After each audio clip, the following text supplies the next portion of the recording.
शीर्षक परमात्मा पर्याप्त है। अनेकों तरह से अनेक संपत्तियों की खोज में बाहर भटका ये मिली भी, लेकिन अंत में उन्हें विपत्ति पाया। फिर स्वयं में अपने ही अंदर संपत्ति की खोजबीन शुरू की। जो मिला वही परमात्मा था।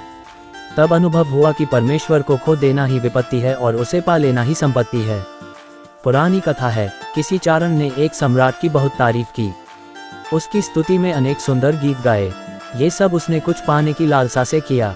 उसकी प्रशंसाओं से सम्राट हंसता रहा। फिर उसने स्तुति गान करने वाले उस चारण को सोने की बहुत सी मोहरें भेंट की। उस व्यक्ति ने जब इन मोहरों पर निगाह डाली तो उसके अंदर कुछ कांप गया। एक चमक उसकी चेतना में बिखर गई। उसने आकाश की ओर कृतज्ञता भरी नजरों से देखा। लगा आकाश भी मौन स्वरों में उसके अंतर्भावों के साथ सहमति जता रहा है। अब उसने गुर्रें फेंक दी और वह नाचने लगा। एक अनूठी कृतज्ञता उसके मुख पर छा गई। उसका हाल कुछ का कुछ हो गया।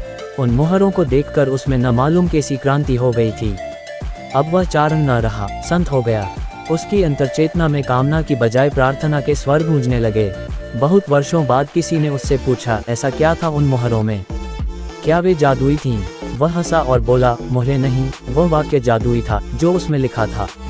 कुछ पलों की आत्मनिमग्नता के बाद उसने अपनी बात पूरी की। उस पर लिखा था, जीवन की सभी आवश्यकताओं के लिए परमात्मा पर्याप्त है। सच ही परमात्मा पर्याप्त है। जो जानते हैं ये सभी इस सच की गवाही देते हैं।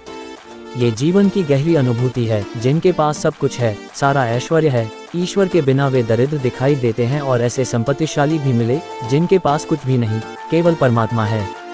तभी यह सूत्र प्रकट हुआ, जिन्हें सब पाना है उन्हें सब छोड़ देना होगा। जो सब छोड़ने का साहस रखते हैं वे स्वयं प्रभु को पा लेते हैं। उनके सामने ये सच अनायास ही उजागर हो जाता है कि परमात्मा पर्याप्त है।